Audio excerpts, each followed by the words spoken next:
Welcome back, everybody. Tuesday, February 2nd. We're into February.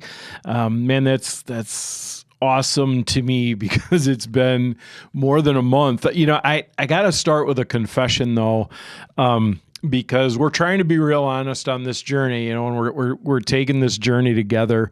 And I want to talk a little bit about space for grace in this journey because, like, Saturday was crazy. And I had a whole bunch of stuff I had to do. I got up a little late, and it was just a mess of a day.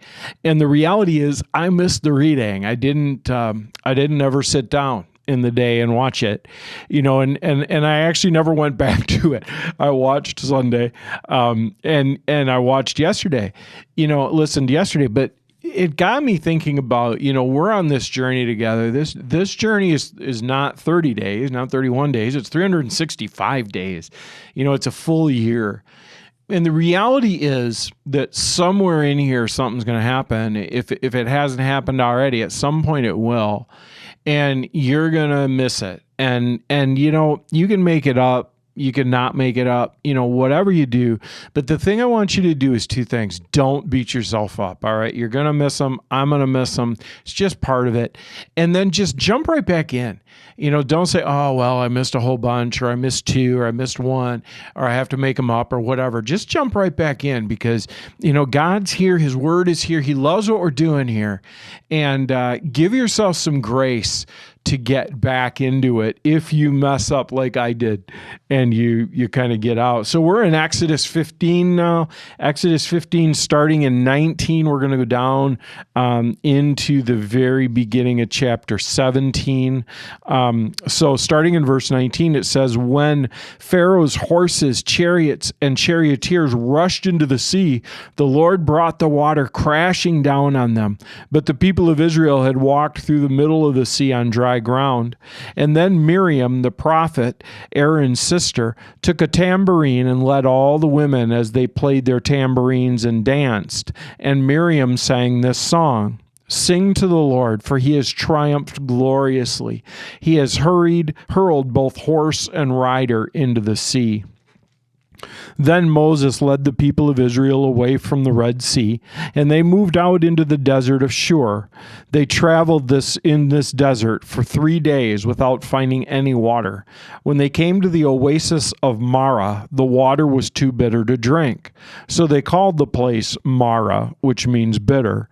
When the people complained and turned against Moses, "What are we going to drink?" they demanded. So Moses cried out to the Lord for help, and the Lord showed him a piece of wood. Moses threw it into the water, and this made the water good to drink. It was there at Marah that the Lord set before them the following decree as a standard to test their faithfulness to him. He said, if you will listen carefully to the voice of the Lord your God, and do what was right in his sight, obeying his commands and keeping all of his decrees, then I will not make you suffer any of the diseases I sent on the Egyptians, for I am the Lord who heals you. After leaving Marah, the Israelites traveled on to the oasis of Elim, where they found 12 springs and 70 palm trees. They camped there beside the water. And then we get to manna and quail from heaven. Then the whole community of Israel set out from Elim and journeyed into the wilderness of Sin between Elim and Mount Sinai. They arrived there on the 15th day of the second month, 1 month after leaving the land of Egypt. There, too, the whole community of Israel complained about Moses and Aaron. If only the Lord had killed us back in Egypt, they moaned. There we sat around pots filled with meat and ate all the bread we wanted. But now you've brought us into this wilderness to starve us all to death. And then the Lord said to Moses, look, I'm going to rain down food from heaven for you. Each day the people can go out and pick up as much food as they need for that day. I will test them in this to see whether or not they will follow my instructions. On the 6th day they will gather food, and when they prepare it, it will be twice as much as usual. So Moses and Aaron said to all the people of Israel, by evening you will realize it was the Lord who brought you out of the land of Egypt. In the morning you'll see the glory of the Lord, because he's heard your complaints, which are against him, not against us. What have we done that you should complain about us?" And then Moses added, "The Lord will give you meat to eat in the evening and bread to satisfy you in the morning, for he has heard all your complaints against him. What have we done? Yes, your complaints are against the Lord, not against us." And then Moses said to Aaron, "Announce this to the entire community of Israel. Present yourselves before the Lord, for he has heard your complaining." And as Aaron spoke to the whole community of Israel, they looked out toward the wilderness, and there they could see the awesome glory of the Lord in the cloud. Then the Lord said to Moses, "I have heard the Israelites' complaints, and now tell them, in the evening you'll have enough meat to eat, and in the morning you'll have all the bread you want. Then you will know that I am the Lord your God." That evening, vast numbers of quail flew in and covered the camp, and the next morning the area around the camp was wet with dew. When the dew evaporated, a flaky substance as fine as frost blanketed the ground. The Israelites were puzzled when they saw it. "What is it?" they asked each other, and they had no idea what it was. And Moses told them, "It's the food of the Lord. It's the food the Lord has given you. These are the Lord's instructions. Each household should gather as much as it needs. Pick up 2 quarts for each person in your tents." So the people of Israel did as they were told. Some gathered a lot, some only a little. But when they measured it out, everyone had just enough. Those who gathered a lot had nothing left over, and those who gathered only a little had enough. Each family had just what it needed. And then Moses told them, "Don't keep any of it until morning." But some of them didn't listen and kept some of it until morning, but by then it was full of maggots and had a terrible smell. Moses was very angry with them.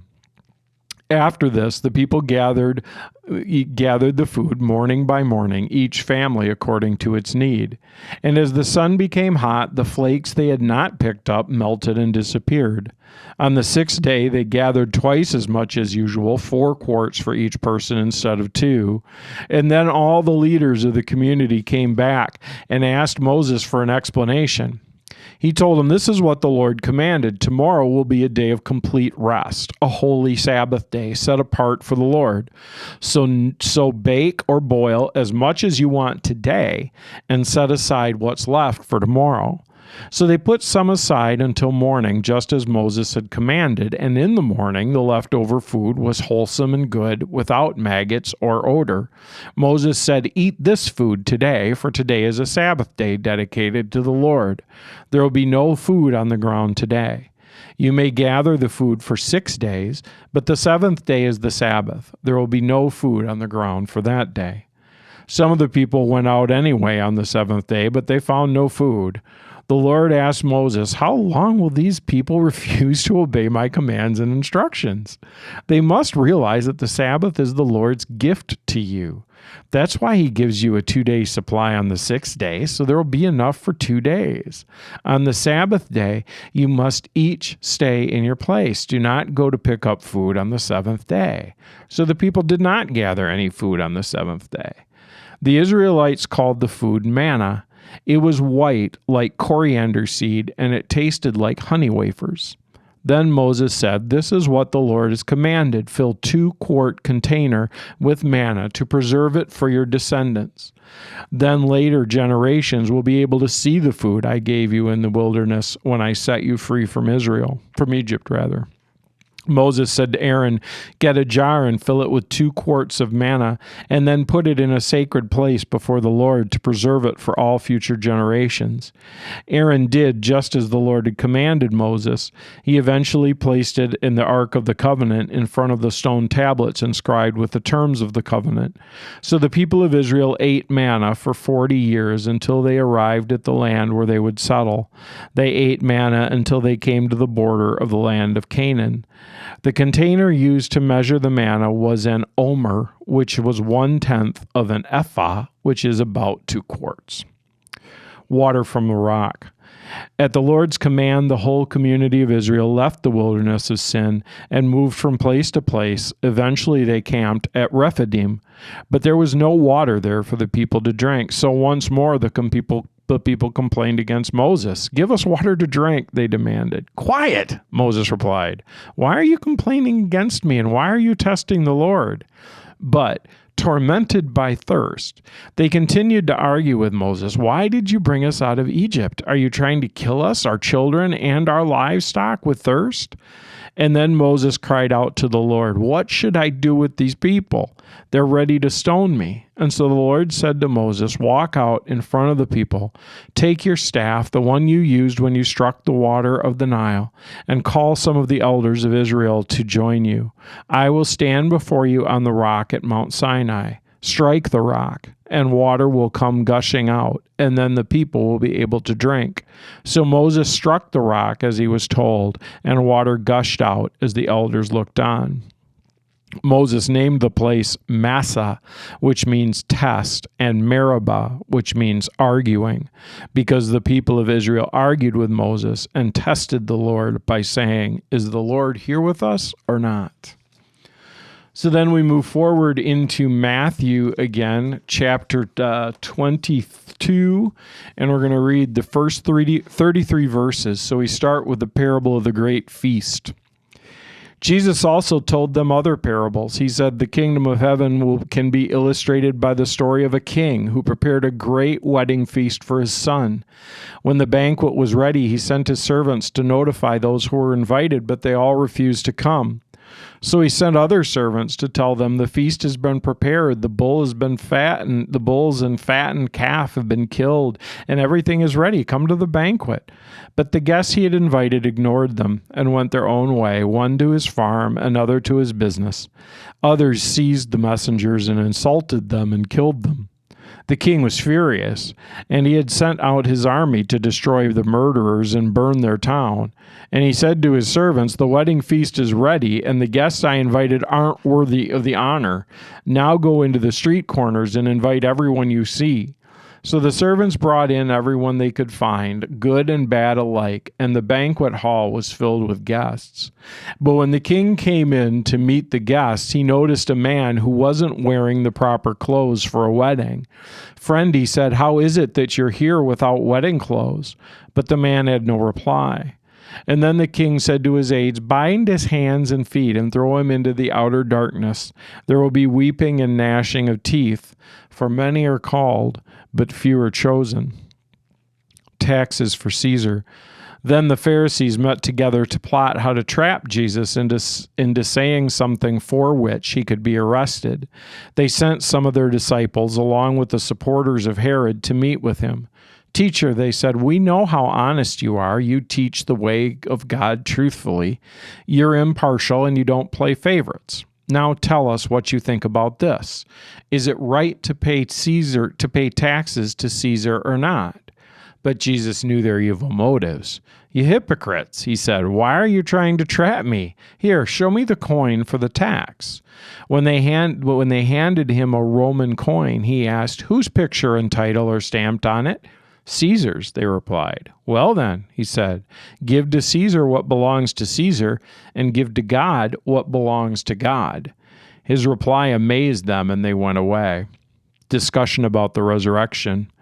That same day, Jesus was approached by some Sadducees, religious leaders who say there is no resurrection from the dead. They posed this, okay, there's this joke, and that's why I'm going to not be able to not laugh. So the Sadducees, right, say there's no resurrection from the dead. That was their defining kind of theological trait, was there was no resurrection. So because there was no resurrection, they were sad, you see. I love that. Okay. "Teacher," Moses said, "if a man dies without children, his brother should marry the widow and have a child who will carry on the brother's name. Well, suppose there were 7 brothers. The oldest one married and then died without children. So his brother married the widow. But the second brother also died, and the third brother married her. This continued with all 7 of them. Last of all, the woman also died. So tell us, whose wife will she be in the resurrection?" for all 7 were married to her in this life. Jesus replied, "Your mistake is that you don't know the scriptures and you don't know the power of God. For when the dead rise, they will neither marry nor be given in marriage. In this respect, they will be like the angels in heaven. But now, as to whether there will be a resurrection of the dead, haven't you ever read about this in the scriptures? Long after Abraham and Isaac and Jacob had died, God said, 'I am the God of Abraham, the God of Isaac, and the God of Jacob.' So he is the God of the living, not the dead." And when the crowds heard him, they were astounded at his teaching. Psalm 27. Verses 1 through 6 of Psalm 27. The Lord is my light and my salvation, so why should I be afraid? The Lord is my fortress, protecting me from danger, so why should I tremble? When evil people come to devour me, when my enemies and foes attack me, they will stumble and fall. Though a mighty army surrounds me, my heart will not be afraid. Even if I am attacked, I will remain confident. The one thing I ask of the Lord, the thing I seek most, is to live in the house of the Lord all the days of my life, delighting in the Lord's perfection and meditating in his temple. For he will conceal me there when troubles come. He'll hide me in his sanctuary. He'll place me out of reach on a high rock. And then I will hold my head high above the enemies who surround me. At his sanctuary, I will offer sacrifices with shouts of joy, singing and praising the Lord with music. And then we end today with Proverbs 6, verses 20 through 26. My son, obey your father's commands and don't neglect your mother's instructions. Keep the words always in your heart. Tie them around your neck. When you walk, their counsel will lead you. When you sleep, they will protect you. When you wake up, they will advise you. For their command is a lamp, and their instruction is a light. Their corrective discipline is the way of life. It will keep you from the immoral woman, from the smooth tongue of a promiscuous woman. Don't lust for her beauty. Don't let her coy glances seduce you. For a prostitute will bring you to poverty, but sleeping with another man's wife will cost you your life. So then every day we also take a look at this little quote from Oswald Chambers. February 2nd, the compelling force of the call. Paul's words, he's going from 1 Corinthians chapter 9, verse 16, where Paul says, "Woe is me if I do not preach the gospel." Paul's words have to do with our being made a servant of Jesus Christ, and our permission is never asked as to what we will do or where we will go. God makes us as broken bread and poured out wine to please himself. So the story of the manna is I think just so amazing, and there's so much in it. And I don't know if you know this, but that word manna, this is one of the things that didn't get me to laughing, but often would. The word manna is the Hebrew word for what is it? And so it's kind of funny, that God made this stuff, and it's weird stuff, right? I mean, because there's dew on the ground, the dew evaporates, it leaves this white, flaky substance that evidently they can eat directly, they can boil it, they can bake it, and that somehow it tastes like honey, like a honeycomb. And so, we can ask, well, what was that? I don't think we can come up with what that was because it was a gift from God. I think one of the things that's interesting about it to me that just strikes me every single time I read that is that they could only gather enough for the next day. And, why is that? And God made it so that it would turn maggoty in one day and smell foul and just nasty, but why did God arrange it so that they could only gather one day? And it's because they had to trust him. It's because if we can gather 6 years worth of food, then it's easy to stop looking to God.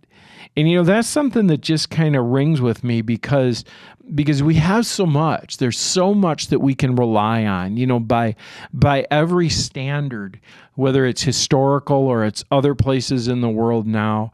We're so incredibly wealthy here in the stuff that we have and the ability we have to kind of apparently provide for ourselves. Now, we're not really providing for ourselves, but it kind of looks like we are. And we have so much ability to provide for ourselves that it's easy to not look to God. And it's kind of like Jesus picks up that idea in the Lord's Prayer where he says, give us this day our daily bread. And he says, just provide for today. Help me to rely on you just for today. And tomorrow's going to take care of tomorrow, and you're going to be there tomorrow. And tomorrow I'm going to rely on you for tomorrow. And I was doing this exercise thing this morning.